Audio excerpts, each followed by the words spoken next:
staff to President Bush. Both are Fox News contributors. So, gentlemen, Carl, let me start with you. What did you think? Well, it took him a while to get there. We had the pay on to conservative principles and then a big dose of American first nationalism, but I thought it was pretty good. He hit the main points, cut the corporate tax rate to 20%. One point he didn't make, and it needs to be made, he made it sort of tangentially, is the people who pay the corporate tax rate are primarily the workers in the form of lower wages and smaller benefits, and secondarily the consumers who are buying the good or service of the company. So when we cut the corporate tax rate, the first people who are going to feel this are going to be the employees of the company. Because taxes, Larry Lindsay, a colleague of Marc's and mine, said taxes are paid by those who can't escape them. It's called the immobile factor of production in economics.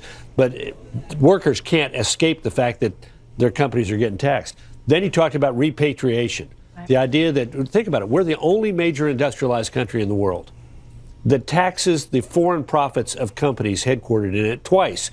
If you're a German company and sell something in the United States, you pay a tax on the profit here and take it home and don't pay a tax there. But if you're an American company, sell something at a profit in Germany, you get taxed in Germany and then you get taxed again in the United States. So having one of the largest, the highest corporate tax rates of any major industrialized country, the president misspoke a little bit. We're bringing it down into just below the middle of the industrialized countries. There are lots of countries that are below us, Korea, Denmark, others that are below us. And then making it into a territorial tax system so we don't go back through this process of stranding these foreign profits. The president said $3 trillion. I've talked to a bunch of economists. They think it's in excess of $4 trillion of American profits that are stranded abroad. All right. Marc, he said that combining those two things, if you have the tax cuts and you lower the corporate rate and you bring the money back from abroad, $4,000 would fall, he believes, to the bottom line for every family in America. What do you think? Yeah, that's first of all, I want to put Carl in charge of writing it because he's got the details of this thing down to a science. So you could write the bill, Carl. But it's look, the problem we have right now is, first of all, this was a great speech. It's exactly what he had to do because he didn't do this on health care reform. He's going out and using the bully pulpit to sell this to the American people, rally conservatives, rally ordinary Americans around it, and get it done. He's got to have more details like that. That $4,000 figure is a little bit shaky for most of the economists I talk to, and part of the problem is that we don't have a tax bill yet. We don't know what the rates are going to be for each individual group, and so he can't really go out there yet and say in a credible way, if you're making this and this amount of money, this is how much your tax bill is going to go down. If you're making this and this amount of money, this is how much your tax bill will go down. He's got to learn, if he's going to pass this, he's got to make it real for ordinary Americans. And the other problem he has to overcome in writing this bill is that he's not able, during the Bush tax cut debate, as Carl remembers very well, President Bush was able to say every single American will get a tax cut.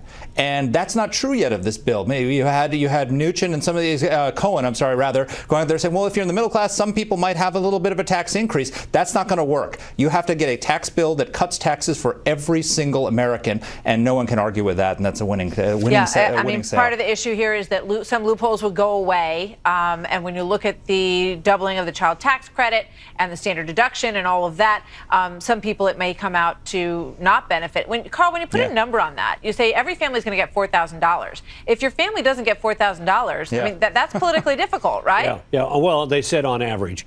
And Kevin Hassett, the author of this study, he's trying to make a point. He's engaged in this argument of who benefits from this. And look, economists agree largely that the taxes are mainly paid by the workers. The question is it 40% of the tax burden? Is it 70% of the tax burden? Is it more? But the argument as to who is paying the corporate tax has largely been settled. The president probably would have been better just focusing in on that and not getting into the numbers game just yet. One last quick thought, Marc. Just that this is exactly what he needs to do. The one thing he didn't do in this speech, he sort of dismissed Democrats. One of the things we learned in Obamacare is that 50 votes is not enough to get, 52 Republicans is not enough to get his agenda through. So he's got to get some of those Democrats through. Thanks, you guys. Great to see you both. Quick break. We'll be right back.